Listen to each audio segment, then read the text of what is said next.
يا وجيه الدين والكرم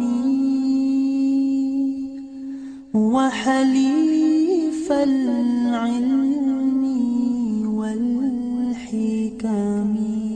الرحیم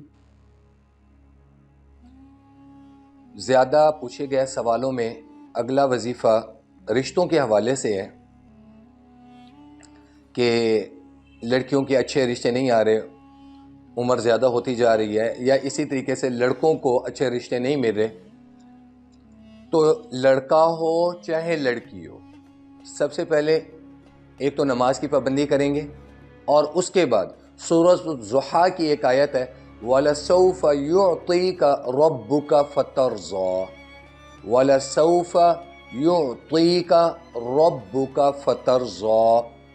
اول آخر تین مرتبہ درود ابراہیمی پڑھ لیں، نماز والا جو درود شریف ہے، اور اس کے بعد اس آیت کو لڑکی یا لڑکا جس کے لیے رشتہ مطلوب ہو وہ خود پڑھے یا ان کے ماں باپ. بہتر یہ ہے کہ جس کو شادی کرنی ہے، لڑکا ہے چاہے لڑکی، وہ اپنے لیے خود پڑھے. وَلَسَوْفَ يُعْطِيكَ رَبُّكَ فَتَرْضَىٰ کثرت سے پڑھنا شروع کر دیں. اللہ رب العزت کی ذات عزت والے اور اعلیٰ رشتے آپ نے مقدر فرمائے.